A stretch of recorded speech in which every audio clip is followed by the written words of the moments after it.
बड़ी दूर से इकट्ठा किया है पिता परमेश्वर और पिता परमेश्वर प्रभु जी हम आए हैं परमेश्वर प्रभु जी तेरे मन्ने को लेने के लिए पिता परमेश्वर प्रभु।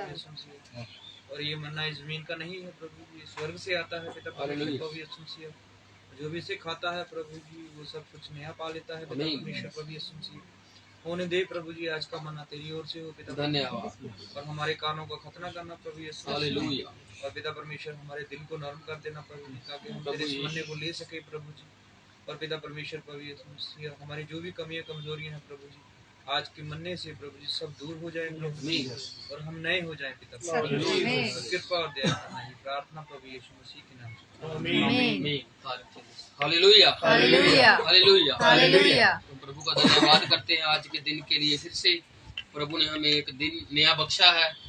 तो मैं बताना चाहता हूँ कि हम जो इस बार स्टडी करेंगे यहाँ मत्ती की किताब से शुरुआत करेंगे और हम इसको कंटिन्यूसली पढ़ते जाएंगे चैप्टर पर चैप्टर। हम इधर उधर नहीं सिर्फ इस मत्ती के चैप्टर की ओर चलेंगे और चैप्टर पढ़ते जाएंगे। हर शुक्रवार हम ऐसा ही करेंगे और जितने प्रभु 2 चैप्टर 3 चैप्टर या जितने भी चैप्टर होंगे एक शुक्रवार के हम उसको पढ़ते जाएंगे और ज्यादा हम उसमें डीप नहीं जाएंगे, उसको साधारणता में ही समझाने की कोशिश करेंगे कि प्रभु का वचन कहना क्या चाहता है। हालेलुया। ज्यादा गहराई में नहीं चलेंगे क्योंकि आप इन बातों को बहुत अच्छे तरीके से जानते हो। आज हम सिर्फ उसका ऊपर से विवरण लेंगे और उसमें से कुछ बातों को ही देखेंगे जो उसमें इम्पोर्टेंट रखती हैं। इम्पोर्टेंट वैसे पूरा वचन ही है प्रभु का, महत्वपूर्ण पूरा वचन ही है, लेकिन हम देखेंगे मत्ती की किताब से शुरू करेंगे और ऐसे ही हम किताबों में जाते रहेंगे और पूरे चैप्टरों को ऐसे ही कुछ चैप्टरों को लेंगे। जितना प्रभु समय देगा हम उस समय के हिसाब से चलेंगे। तो हम मत्ती की किताब को, मत्ती की अंजील शुरू से पढ़ते हैं उसके 1 अध्याय से और देखते हैं यहाँ से क्या चलता है। अब्राहम की संतान। हाँ जी, यहाँ पर जब हम इसको शीर्षक को पढ़ते हैं तो यहाँ पर लिखा हुआ है यीशु की वंशावली।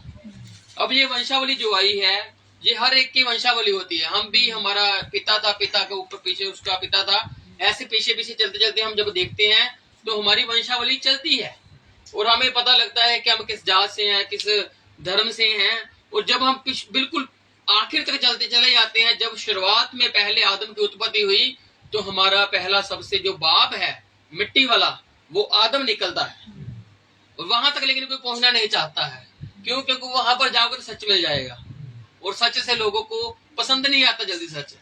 आजकल लोगों को सिर्फ अपने दादा का नाम याद है, उससे पीछे का नाम ज्यादा किसी को याद नहीं रहता। लेकिन जो बाइबल है ये पूरा पिछोकड़ बताती है, हमें पूरा इतिहास बताते हैं पीछे से कि हम कहां से कैसे कैसे निकलते हैं।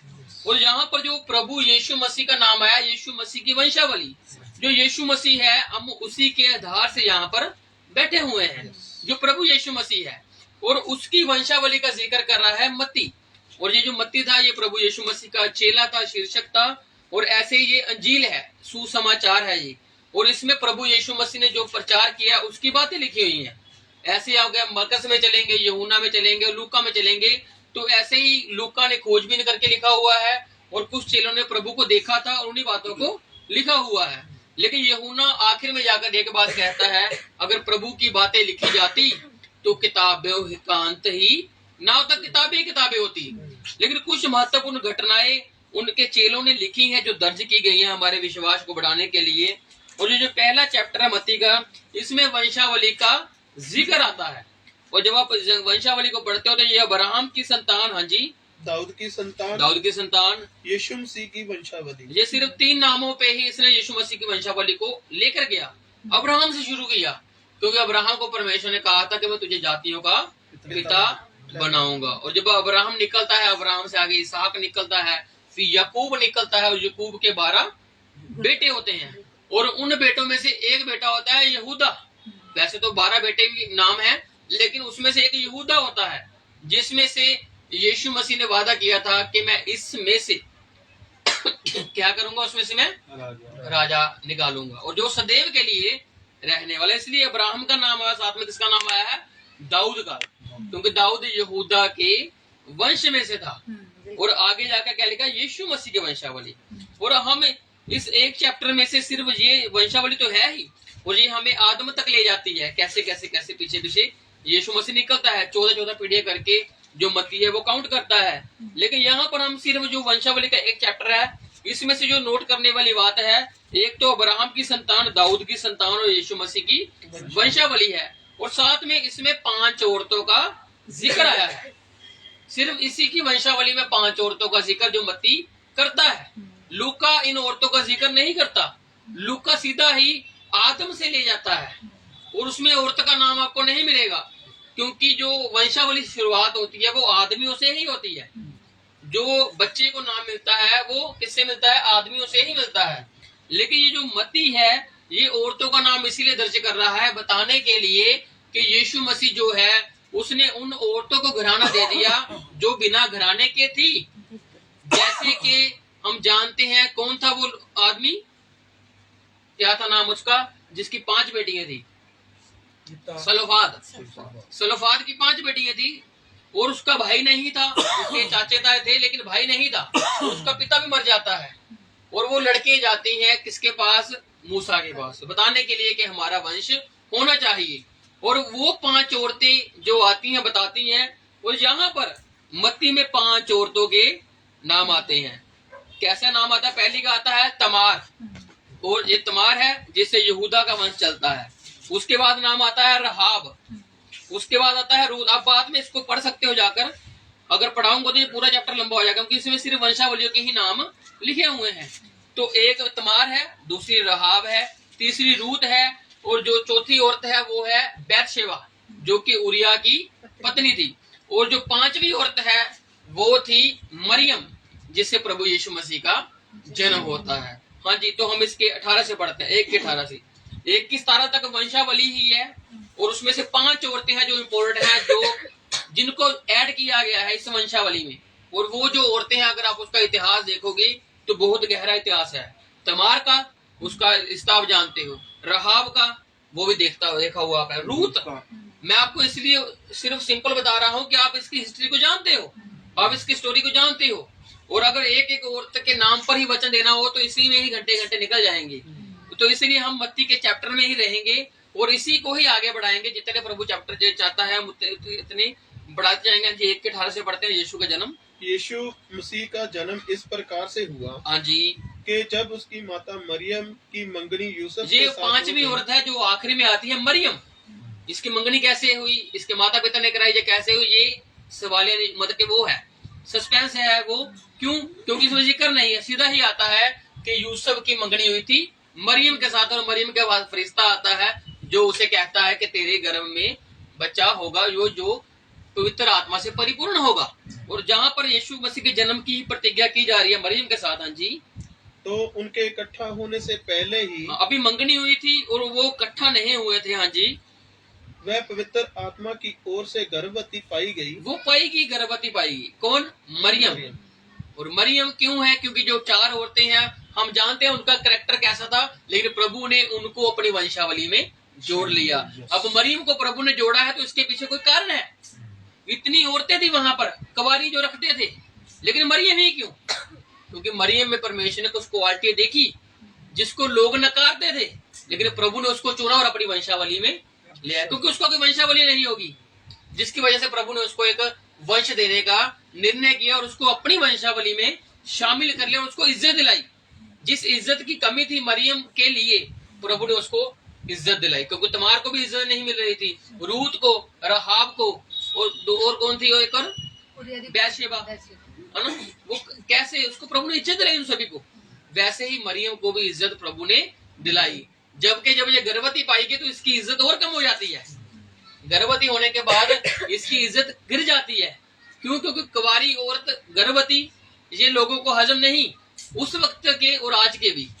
तो इसी प्रकार से ये मरियम के लिए कितना मुश्किल रहा होगा कि उसको उसी वक्त अपनी चचेरी बहन के पास जाना पड़ता है, लिस्बा के पास, समय बिताने के लिए, क्योंकि जो गर्भ धार लेती है। हाँ जी, उसके बाद क्या हुआ? जब उसको गर्भवती पाई गई, अंत उसके पति यूसुफ ने, हाँ जी, जो धर्मी था और उसे बदनाम करना नहीं चाहता था, ये उसकी बदनामी करना नहीं चाहता था। ये नहीं चाहता था कि इस बात को मैं लोगों में फैलाऊं, अपने रिश्तेदारों में फैलाऊं कि ये ऐसी चीज हो जाए।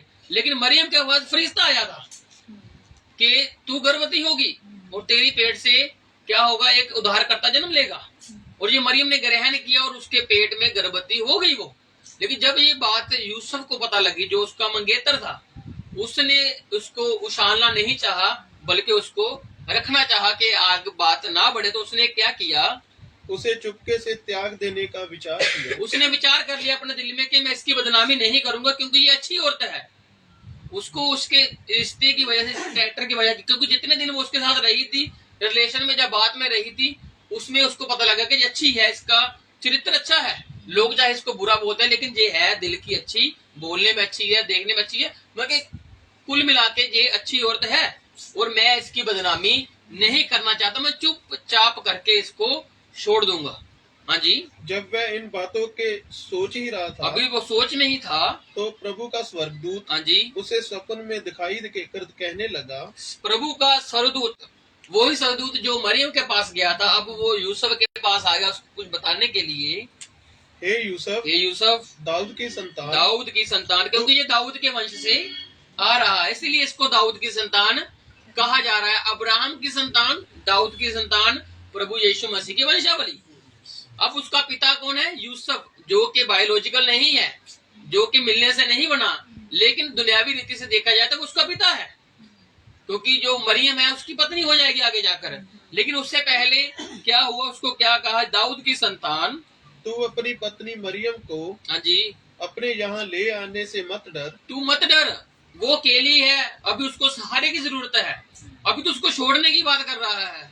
लेकिन तू ऐसा मत सोच, ऐसा मत विचार कर, उसको तू अपने यहाँ ले आ, क्योंकि जो उसके गर्भ में है, वह पवित्र आत्मा की ओर से है। वो कहाँ से है? पवित्र आत्मा की ओर से है। वह पुत्र जनेगी। वो देखो, अभी पुत्र हुआ भी नहीं है, अभी पेट में बच्चा है, लेकिन उसके बारे में भविष्यवाणियां होनी शुरू हो चुकी हैं। आगे आगे जाकर आपको पता लगेगा धीरे धीरे कि मत्ती में जो बातें लिखी हुई हैं, ये कितनी देखने में, पढ़ने में सिंपल है, लेकिन गहराई में जाती है। गहराई में कैसे जाते धीरे धीरे हम देखेंगे। आज उसको क्या कहा, उसके पेट में जो बच्चा है वो बालक है। हाँ जी, तो उसका नाम यीशु रखना। देखो, जो नाम मरियम को बताया गया वही नाम यूसुफ को बताया गया। हालेलुया। अगर एक ही फरिश्ता अगर आपको कुछ और कह रहा है, किसी को कुछ और कह रहा है, तो वो प्रभु की ओर से नहीं हो सकता। प्रभु की बात एक ही होती है, वो अलग अलग बातों को नहीं करता, ना सुनता है। वो जो प्रभु से सुनकर आता है उसका संदेश एक ही होता है। वो अलग अलग बात कभी नहीं करता। जो बात उसने मरियम से करी और वही बात उसने यूसुफ से करी। हाँ जी, क्योंकि वह अपने लोगों का, हाँ जी, उनके पापों से उद्धार करेगा। देखो, फरिश्ता बता रहा है सब कुछ के जो पुत्र आएगा, यीशु आएगा, वो क्या करने की ताकत रखता है। अब ये उसकी माता को भी पता है, अब उसके पिता को भी पता है, जो भी माता पिता आगे जाके बनेंगे। लेकिन उससे पहले ही उनको पता लग गया कि एक पुत्र आ रहा है, यीशु आ रहा है, वो अपने लोगों के लिए उद्धार का कारण बनने वाला है। यह सब इसलिए हुआ, ये सब क्यों हुआ? कि जो वचन प्रभु ने भविष्यद्वक्ता के द्वारा कहा था, हाँ जी, वह पूरा हो। हालेलुया। हालेलुया। अब आप इन बातों को गौर करते जाना। जो नए नियम में लिखा हुआ है ना, वो पुराने नियम में ही भविष्यवाणियां हो चुकी हैं उनकी। जो नए नियम में आया है, तो प्रभु का गर्भवती कुंवारी को ही चुनना, और आगे आगे देखना जो बातें होंगी ना, वो प्रभु ने पुराने नियम में कही हुई है, जिसको प्रभु ने नए नियम में आके सिर्फ पूरा किया। उन बातों को पूरा किया जो जो बातें लिखी हुई थी। प्रभु का सलीब पर चढ़ना, प्रभु का क्रूस पर चढ़ना, वो पुराने नियम में लिखा हुआ है। दाऊद की अगर पुस्तक पढ़ो उसमें लिखा हुआ है। अगर आप हिजकल पढ़ते हो, अगर आप यिर्मयाह पढ़ते हो, उसमें सब कुछ लिखा हुआ है कि कैसे। हिजकल में क्या लिखा हुआ है कि वो अपने लोगों पे आस आएगा, उसको बोलेगा कि तुमने मेरे हाथों पाँव पे कील ठोके हैं। अभी वो होने हैं, लेकिन हिजकल पहले बता रहा है। ये बातें हैं जो प्रभु पुराने नियम में कर चुका है। अब उसको रूप देना था नए नियम में, एक उसको प्रैक्टिकल में लेके आना था, एक उसको दृश्य देना था जो नए नियम में हुआ। अब ये बात जो उसने यूसुफ को बताई, उसने क्या कहा, ये इसलिए हो रहा है क्योंकि पुराने नियम में, क्योंकि उसके बारे में लिखा जा चुका है, अब वो पूरा होगा। जी, क्योंकि ये किसने लिखा था? हाँ जी, देखो, एक कुंवारी गर्भवती होगी, हाँ जी, और एक पुत्र जनेगी, और उसका नाम इम्मानुएल रखा जाएगा। इम्मानुएल, ये यशायाह की पत्री, यशायाह की पुस्तक में 7 चैप्टर में लिखा हुआ है, 7 की 14 में। ये यशायाह की भविष्यवाणी थी कि एक कुंवारी गर्भवती होगी और वो पुत्र जनेगी और उसका नाम इम्मानुएल रखा जाएगा। लेकिन नाम क्या आया? यीशु आया। अब इसमें कंफ्यूजन वाली बात नहीं है। इम्मानुएल का मतलब होता है, लिखा भी हुआ है कि परमेश्वर हमारे मतलब यीशु हमारे साथ है। हालेलुया। क्योंकि जो नाम यीशु आया है वो स्वर्ग से आया है, और जो नाम आया है वो पवित्र नाम है। और जो नाम आया उस नाम में कितने नाम छिपे हुए हैं। उसमें यहोवा शलोम छिपा हुआ है, यहोवा राफा, यहोवा निसी, यहोवा एबनेजर, यहोवा राफा, बहुत सारे नाम, शरोन का गुलाब, कितने नाम उसमें, इमैनुअल भी उसमें छिपा हुआ है। अब जब यीशु आएगा तो उन बातों को पूरा करेगा। हाँ जी, जिसका अर्थ है परमेश्वर हमारे साथ। मतलब जो पुत्र जनेगी वो हमारे साथ होगा। यीशु मतलब कि हमारे साथ है, अभी भी है ना वो, क्योंकि उसका नाम इमैनुअल भी है। वो यहोवा यरी भी है। जब हमें मुश्किल की दौर होता है तो वो हमारे लिए मुहैया करता है। जब हमें शांति की जरूरत है तो वो यहोवा शालोम बन जाता है, क्योंकि यीशु ही हमारे साथ है। और उसी यीशु के नाम को ही हम लेते हैं, क्योंकि वो सारे नामों का संग्रह है। वो सभी नामों का निचोड़ है, एक संग्रह है वो यीशु मसीह। हाँ जी। तब यूसुफ नींद से जागकर प्रभु के दूत की आज्ञा के अनुसार, हाँ जी, अपनी पत्नी को अपने यहाँ ले आया। ये रात को सोया था, सोच रहा था मैं सुबह उठकर ऐसा कर दूंगा। अभी जो नींद से जागा है, क्योंकि फरिश्ते ने इसको बता दिया कि ऐसे ऐसे नहीं करना तूने, उसको ले आ, उसकी बदनामी तो तू सोच रहा नहीं करूंगा, लेकिन उसको छोड़ना भी नहीं है। तो इसलिए वो नींद से जागा और प्रभु के आज्ञा अनुसार अपनी पत्नी को यहाँ ले आया। और जब तक वह पुत्र ना जनी, हाँ जी, तब तक वह उसके पास ना गया। हाँ जी। और उसने उसका नाम यीशु रखा। देखो आखिर वाली लाइन में ये पूरा खत्म कर दिया कि कैसे किया, कि वो उसके पास आ गई, वो उसके पास नहीं गया, और क्या हो गया, पुत्र जनी, और उसका नाम यीशु रखा गया। लेकिन इसके दरमियान की बातें हम जानते हैं ना, वो ऋषिबा के पास भी गई थी, क्योंकि एक बच्चे को जन्म देने का पीरियड 9 महीने का होता है, जो चलती है रीत एक, 9 महीने का। और 9 महीने उसने कैसे बिताए वो उसमें जिक्र नहीं है। लेकिन ये जो 9 महीने हैं, यूसुफ जब इसको अपने पास यहाँ पर लेकर आता है, तो यूसुफ का परिवार भी होता है, यूसुफ के रिश्तेदार भी होते हैं। जब मरियम को कुछ गलत बोला जाएगा तो यूसुफ भी उसके बीच में आने वाला है, क्योंकि वो उसको बोलेंगे अगर तुझे मालूम है तो छोड़ दे। लेकिन वो छोड़े कैसे? अब स्वर्गदूत ने उसको बोल दिया हुआ है कि तू उसको छोड़ने का विचार मत कर। अब वो लोगों की तो सुन रहा है, लेकिन उसने प्रभु के दूत की भी सुनी हुई है। अब वो प्रभु के दूत की मानेगा ना, उसने छोड़ना नहीं है। तो उसने एक विचार किया, मरियम ने, उन्होंने आपस में डिसीजन लिया कि मैं अपनी चचेरी बहन के पास चले जाती हूँ, थोड़ी दूर है, वहां पर मैं जाती हूँ और कुछ समय वहां पर बिता कर आती हूँ। और जब वो वहां पर जाती है तो वहां पर जो 6 महीने की गर्भवती होती है एलिशबा, जिसके आगे पुत्र होगा यूहन्ना बपतिस्मा देने वाला, जो उसके पास जाकर रहती है, उसका समय व्यतीत करके आती है, और ये वहां से फिर बाद में आती है। लेकिन यहाँ पर क्या लिखा कि यीशु का जन्म हुआ और उसका नाम यीशु रख दिया गया। लेकिन उसके बीच की कहानी ये है जो हमें लूका में मिलती है जाकर, और कुछ बातें हमें यूहन्ना में भी मिलती हैं जाकर, क्योंकि ये सारी बातें बिखरी हुई हैं। इनको तस्वीरों को हमने जोड़ना, एक संग्रह में लेकर आना है, और वो तस्वीर हमारे सामने साफ साफ फिर बनेगी। हाँ जी, आगे पढ़ते 2 चैप्टर में। हेरोदेस राजा के दिनों में, देखो पीछे जन्म हुआ है एक चैप्टर में, और आगे उसके जन्म की फिर से बात आ गई है प्रभु की। समझ रहे हो ना? अब इसको जोड़ना हमने ही है, इन तस्वीरों को जोड़ना है। जो पीछे जिक्र है यीशु का जन्म, यीशु का जन्म इन्होंने कर दिया, हो गया इसमें। लेकिन 2 चैप्टर में एक बात और है जो उसके दरमियान हुई थी। जब यीशु का जन्म हो गया उसके बाद कुछ बातें हुई ऐसी जो अब इसमें लिखी हुई है। जी, हेरोदेस राजा के दिनों में, यहाँ पर लिखा ज्योतिषियों का आगमन, मजूसी आ रहे हैं। और देखना इनमें भी एक बात अलग है। हाँ जी, जब यहूदियों के बैतलहम में यीशु का जन्म हुआ। कहाँ पर जन्म हुआ यीशु का? यहूदिया के बैतलहम में, बैतलहम में जन्म हो रहा है। और ये हुआ क्यों? यीशु का जन्म वहां पर ही क्यों हुआ? वहां पर जनगणना का सवाल आया है क्यों? वहां पर उनको आना है क्यों पड़ा? क्योंकि ये कुछ होना था, पूरा होना था जो पुराने नियम में लिखा हुआ है। हाँ जी, तो पूरब से कई ज्योतिषी, हाँ जी, यरूशलेम में आकर पूछने लगे। जन्म हुआ है यहूदिया के बैतलहम में, लेकिन पूरब से ज्योतिषी निकले हैं किसी चीज को देखकर। एक तारा है जिसको उन्होंने आसमान में देखा, और वो तारे को देखकर निकले हैं। हाँ जी, यहूदियों का राजा, हाँ जी, जिसका जन्म हुआ है, हाँ जी, कहाँ है? ये किसके पास पहुंच गए हैं? अब हेरोदेस के पास। अब ये इस्राएल में पहुंच गए हैं, हेरोदेस के पास, यहूदा के बैतलहम में। अब देखना, जो तारा उनको पूर्व से इस्राएल तक लेके गया, अब क्या तारा उनको आगे नहीं बता रहा? समझने वाली बात है, इसको समझना क्यों, आगे जाके थोड़ा क्लियर होगा। जो एक तारा है जिसने हमें रास्ता बताया कि यहाँ से यहाँ तक तुमने जाना है, अब हम मंजिल तक पहुंच गए हैं, लेकिन उस मंजिल तक जाने के लिए उस रास्ते में कुछ रुकावट है। अब वो तारा क्यों नहीं बता रहा? क्योंकि ये चीजें पूरी होनी थी। और आगे देखना, वो तारा फिर से निकल आएगा। तारा छुपना क्यों था, तारा निकलना क्यों था? अगर वो तारा उनको पूर्व से लेकर हेरोदेस राजा तक इजराइल में लेके जा रहा है, तो वो सीधा उनको यीशु मसीह के पास क्यों लेके गया? उसका कारण था, जो एक भविष्यवाणी थी वो पूरी होनी थी। कुछ बातें थी जो पूरी होनी थी, क्योंकि यीशु मसीह ने सब भविष्यवाणियों को पूरा किया। और आखिर में सलीब पर भी प्रभु यीशु मसीह कह रहा है पूरा हुआ। वो सब कुछ पूरा करके गया है। उसने कुछ अधूरा नहीं छोड़ा। आज हमें लगता है अधूरा रह गया, कुछ अधूरा नहीं। प्रभु यीशु मसीह सब कुछ पूरा करके चला गया है। जो हमसे नहीं पूरा हो रहा था वो प्रभु ने खुद पूरा किया। हालेलुया। तो यहाँ पर तारा उनको ले गया हेरोदेस तक, लेकिन उसके आगे रास्ता वो हेरोदेस से पूछ रहे हैं। जाके हेरोदेस से पूछ रहे हैं राजा पैदा होना है, कहाँ है?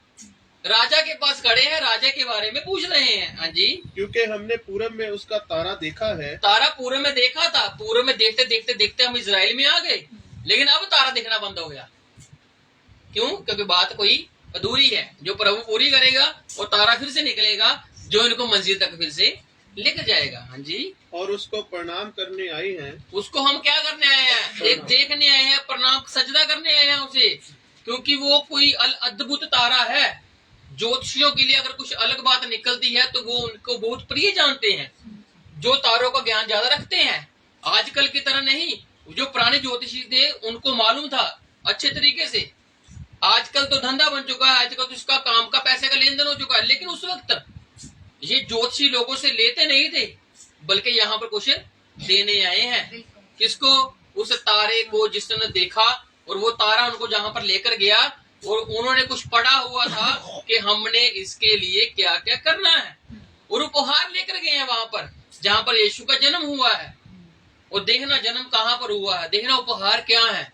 ये ज्योतिषी ले नहीं रहे, ये ज्योतिषी आगे देने को आए हैं कुछ। हाँ जी, यह सुनकर हेरोदेस राजा, हाँ जी, और उसके साथ सारा यरूशलेम घबरा गया, क्योंकि राजा पैदा हो गया। अगर एक राजा के रहते हुए कोई ज्योतिषी, कोई बड़ी शख्सियत कुछ कह रही है कि एक राजा पैदा हुआ है, अब उनको तो उनकी माननी पड़ेगी ना, क्योंकि पूर्व से आए हैं। वो यरूशलेम से नहीं है, वो पूर्व से है, अलग देश से है, अलग प्रांत से है। और जब वो कुछ बात कह रहे हैं तो उन्होंने उस बात को सीरियस लिया, क्योंकि हेरोदेस ने कहा यहाँ तो मेरे बच्चा कोई पैदा हुआ नहीं, वो राजा कैसे हो जाएगा। लेकिन वो सब यरूशलेम के लोग, कौन? रोमी सरकार, जो वहां के रोम की सरकार थी, जो वहां के उसके आसपास के लोग थे, वो घबरा गए कि ऐसा कैसे हो गया। हाँ जी, तब उसने लोगों के सब प्रधान याजकों, हाँ जी, और शास्त्रियों को इकट्ठा करके उनसे पूछा मसीह का जन्म कहाँ होना चाहिए। क्योंकि ये बात होनी थी, उनकी भी किताबें खलवानी थी जो काफी देर से बंद थी। ज्योतिषियों ने जो पूर्व से, उन्होंने तो देख लिया, वो आ गए, लेकिन जो वहां पर उनके घर में, उनके आस पड़ोस में उनके शास्त्री प्रधान याजक थे, अगर उनके पास पूर्व में कुछ था तो इनके पास भी तो कुछ होगा ना। ये भी कोई ऐसे थोड़ी बैठे हुए हैं, ये भी ज्योतिषी हैं, ये भी प्रधान याजक है, ये भी पूर्णीय है। और जब इनको बोला गया कि तुम यहूदी हो, तुम्हारे ग्रंथों में तो इतना पुराना इतिहास लिखा हुआ है, तुम बताओ, कोई मूसा की किताब पढ़कर तुम बताओ कि पुराना नियम पढ़कर कैसा होने वाला है। क्योंकि याजका जो तब चलती थी, और रोमी सरकार में ही याजक लोग भी होते थे, और उन्होंने उससे कहा कि तुम बताओ कि ऐसा क्या सच में होने वाला है। हाँ जी, उन्होंने उससे कहा, उन्होंने कहा यहूदियों के बैतलहम में, हाँ जी, क्योंकि भविष्यद्वक्ता के द्वारा यूं लिखा गया उन्होंने है। कुरान किताब भी खोली पुरानी, उन्होंने क्या कहा? यहूदिया की बैतलहम में होगा। बैतलहम कहाँ का? यहूदिया की बैतलहम, यहाँ पे हेरोदेस राज कर रहा था। अब उनको बताया गया कि यहीं पर है, यहीं पर ये घटना पूरी होनी है। हाँ जी, हे बैतलहम, अब वो भविष्यवाणी आ गई, समझ रहे हो, जो मीका में लिखी हुई है। ये भविष्यवाणी मीका की भविष्यवाणी है, जो उन्होंने पढ़ी और देखा कि हाँ यार सच में यहूदा के बैतलहम में तो राजा निकलना है। लेकिन ना तो खबर हेरोदेस को है, ना उसके लोगों को है, लेकिन पूर्व से आकर लोगों ने बताया।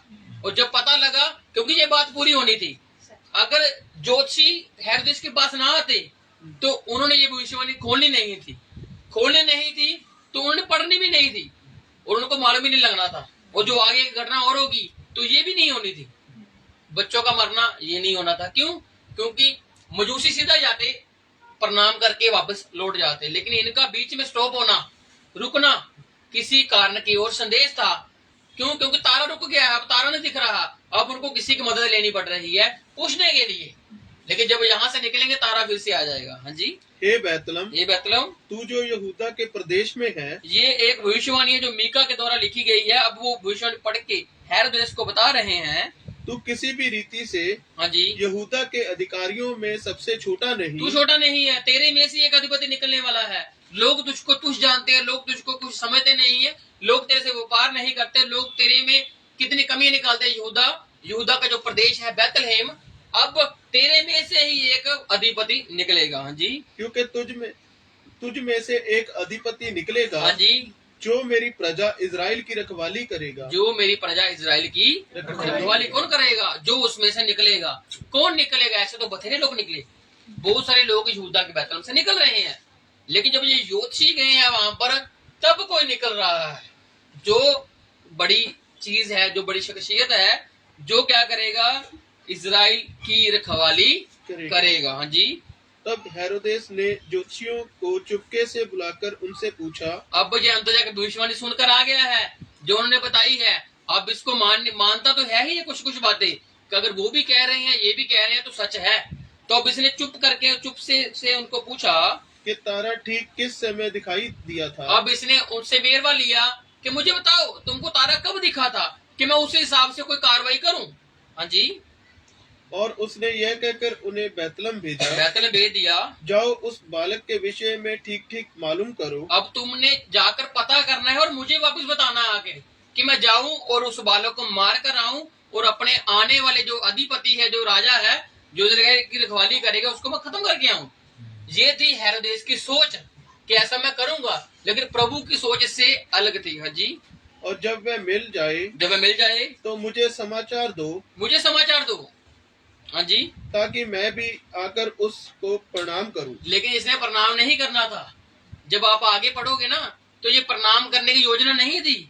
ये चुपके से कुछ और कहा कि मैं आगे जाकर कोई और कार्रवाई करूं, कि लोगों को मार डालूं, जो बच्चे जमे हैं वहां पर, जिनका जन्म हुआ है, उनको मारूं मैं। लेकिन अगर वो वापस आते बताते तभी था ना। तारा तो पूर्वियों को दिखा, उन लोगों को दिखा जिनके अंदर चाहत थी प्रभु की, और जिनके अंदर प्रभु की चाहत नहीं है, प्रभु उनको नहीं दिखेगा। आप भी ढूंढते रहोगे, टटोलते रहोगे, लेकिन मिलने वाला नहीं है। मिलेगा उनको ही जिनके अंदर चाहत है। आप बाइबल में लिखा है, पूछ पाछ करो, ढूंढ ढांड करो, प्रभु मिल जाएगा। हालेलुया। अब हमें मालूम है प्रभु यीशु मसीह यहोवा परमेश्वर है। अब सिर्फ उसके साथ लिपटे रहना है हमने, उसको पकड़े रहना है हमने, उससे जुदा नहीं होना है, क्योंकि वो ही यहूदा के बैतलहम में पैदा हुआ था, जिसके बारे में भविष्यवाणी थी।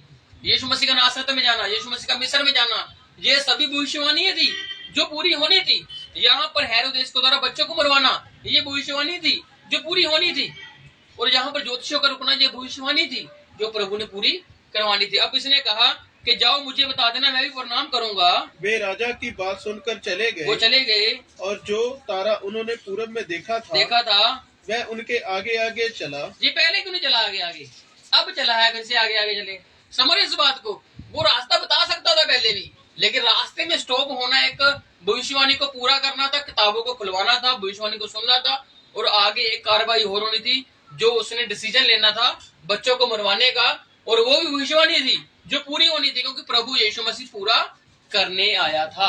वो किसी चीज को छोड़ने अधूरा नहीं आया था। हाँ जी। और जहाँ बालक था उस जगह के ऊपर पहुंचकर ठहर गया। उस तारे को देखकर वे अति आनंदित हुए। अब वो तारा ही उनको बता रहा है यहाँ पर जन्म हुआ है। वो पहले भी बता सकता था, लेकिन नहीं, उसके बीच में जो बातें हुई हैं वो बातें होनी ही थी, जिसकी वजह से वो चीजें घटने की। हाँ जी। उन्होंने उस घर में पहुंचकर उस बालक को उसकी माता मरियम के साथ देखा। हाँ जी, मरियम के साथ देखा, और मुंह के बल गिरकर बालक को प्रणाम किया। और उन्होंने प्रणाम किया, और अपना अपना थैला खोलकर उसको सोना और लुबान और गंधरस हाँ जी की भेंट चढ़ाई। देखो, ये वो ज्योतिषियां दो बच्चे को दे रहे हैं, भेंट दे रहे हैं, क्योंकि ये जो तारा इन्होंने देखा है ये कोई अद्भुत तारा है, और जिसने ही उनको मार्ग बताया।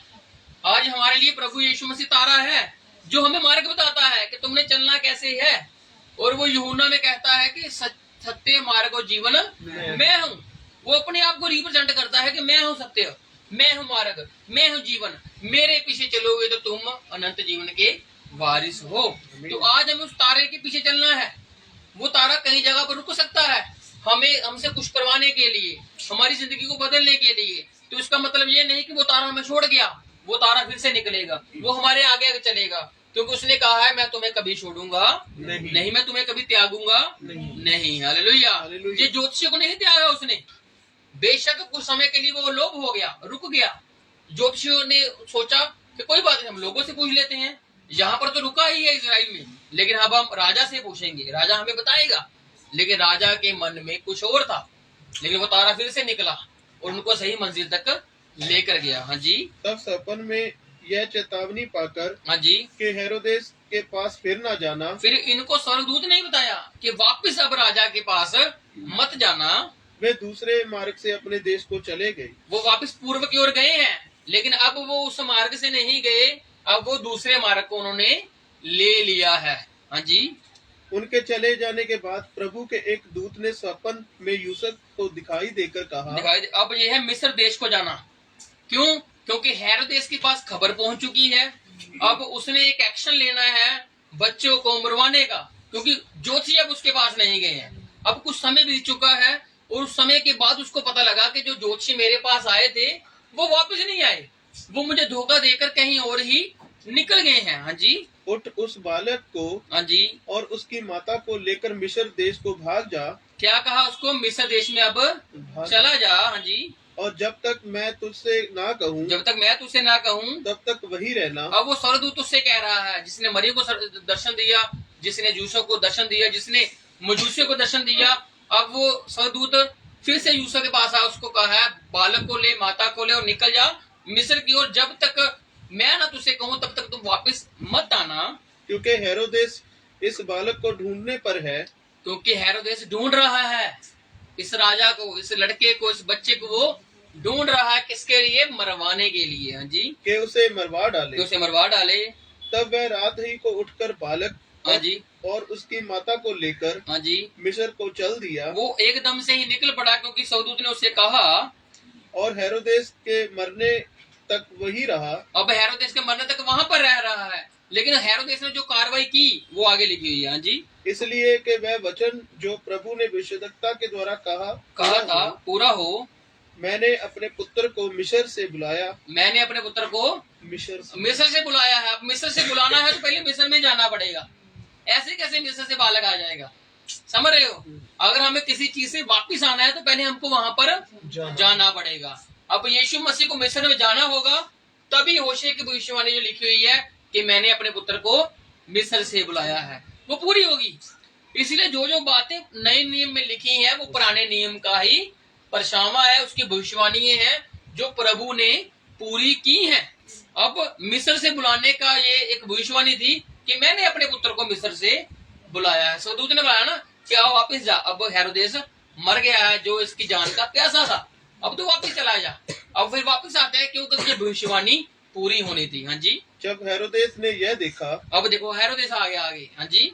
कि ज्योतिषियों ने उसके साथ धोखा किया है, तब वह क्रोध से भर गया और लोगों को भेजकर ज्योतिषियों द्वारा ठीक ठीक बताए गए समय के अनुसार, हाँ जी, बैतलम और उसके आसपास के स्थानों के सब लड़कों को, हाँ जी, जो 2 वर्ष के या उससे छोटे थे मरवा डाला। अब हेरोदेस ने क्या किया?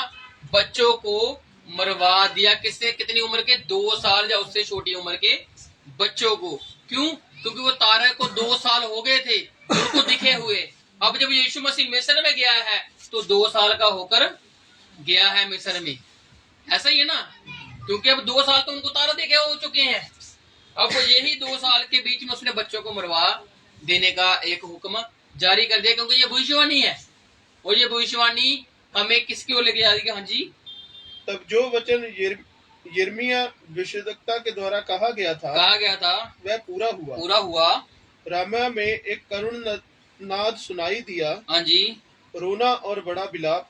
रामा में, रामा एक जगह है इसराइल के पीछे वाली जगह है जहाँ पर एक रोना और विलाप हुआ था, किसके लिए? राहेल अपने बालकों के लिए रो रही थी। राहेल थी याकूब की पत्नी, जिसने बिन्यामीन को जन्म देते देते अपनी सांसों को त्याग दिया, और उसका नाम बेनोनी रखा गया कि मेरी पीड़ा का, मेरे शोक का पुत्र।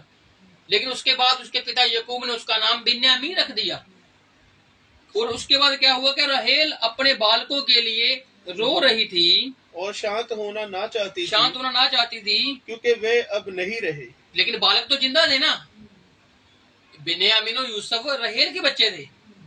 लेकिन ये भविष्यवाणी थी कि अब जो वहां की माएं हैं वो रोएंगी। क्यों रोएंगी? क्योंकि यीशु मसीह अब मिस्र में है, जिसको मरना है। लेकिन जो बाकी बच्चे हैं अब वो विलाप करेंगे, उनके बच्चे मरेंगे ना। राहेल के तो बच्चे जीवित थे, यूसुफ और बिन्यामीन तो जीवित थे। मरी कौन? राहेल मरी। राहेल तो वहां पर रोई नहीं, लेकिन यहाँ पर क्या लिखा है कि राहेल रो रही है। मतलब कि जो उस वक्त की महिलाएं हैं, जो औरतें हैं, वो इस चीज को दर्शा रहा है। जो भविष्यवाणी हुई है किसके द्वारा? ये यिर्मयाह के द्वारा। यिर्मयाह ये भविष्यवाणी जो कर रहा है वो यीशु मसीह के वक्त की औरतों के लिए कर रहा है कि यहूदा के बैतलहम में जो औरतें हैं वो रामा के दर्शा रहे हैं, और वो राहेल को दर्शा रही हैं। राहेल तो मर गई, लेकिन उसके बच्चे जीवित थे। अब राहेल जीवित है, लेकिन उसके बच्चे मर रहे हैं, और जो मर रहे हैं उनके लिए उसकी माता जो राहेल है, जो उस वक्त की महिलाएं हैं, वो रो रही हैं। क्यों? क्योंकि उनके बच्चे उनसे ले लिए गए हैं। हाँ जी। हेरोदेस के मरने के बाद हाँ जी, प्रभु के दूत ने मिस्र में यूसुफ को स्वप्न में दिखाई देकर कहा। अब हेरोदेस जब इसने ये कार्य पूरा कर लिया तो कुछ साल बीते, कुछ समय बीता। उसके बाद हेरोदेस की मृत्यु हो गई। उठ बालक और उसकी माता को लेकर इजराइल के देश में चला जा। अब यूसुफ को फिर से संदेश मिला कि इसको लेकर और वापस लौट जा। हाँ जी, क्योंकि जो बालक के प्राण का लेना चाहते थे वे मर गए हैं। वो मर गए हैं। इसलिए आज जो आपकी जान के प्यासे हैं, एक दिन उनका विनाश हो जाएगा। हम ये नहीं चाहते कि वो मर जाएं, लेकिन अगर वो अपनी हरकतों से आवाज नहीं आते या अपने आप को बदलना नहीं चाहते, तो प्रभु है जो सच्चा न्यायी है, उसमें फिर हम कुछ नहीं कर सकते हैं। जब तक वो जीवित है, जब तक हम जीवित हैं, हम उनके लिए बुराई नहीं मांग सकते। जैसे यूसुफ और मरियम ने नहीं मांगी, हेरोदेस का जो उसका खून का प्यासा था। लेकिन जब हेरोदेस मर गया, जो उसके खून का प्यासा था, तो इनको वापस आने का संदेश हुआ। वह उठा और बालक और उसकी माता को साथ लेकर इजराइल देश में आया। हाँ जी। परंतु यह सुनकर के अरखिलाउस अपने पिता हेरोदेस की जगह यहूदिया पर राज्य कर रहा है। अब ये हेरोदेस का बेटा है अरखिलाउस। हाँ जी। वहाँ जाने से डरा। अब यूसुफ डर रहा है कि अगर हेरोदेस, उसका पिता मर चुका है लेकिन उसका बेटा राज्य कर रहा है, अब मैं वहां पर किसमें नहीं जाऊंगा?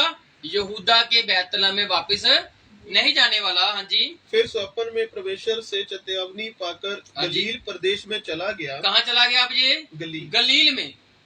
और गलील में एक नासरत नाम की जगह है जहाँ पर जाकर रहते हैं, और इसलिए उसको यीशु नासरी भी कहा जाता है, क्योंकि ये भविष्यवाणी हुई है। हाँ जी। और नासरत नामक नगर में जा बसा, वहाँ पर जा बसा, ताकि वह वचन पूरा हो, वो वचन पूरा हो जो भविष्यवक्ताओं के द्वारा कहा गया था। हाँ जी।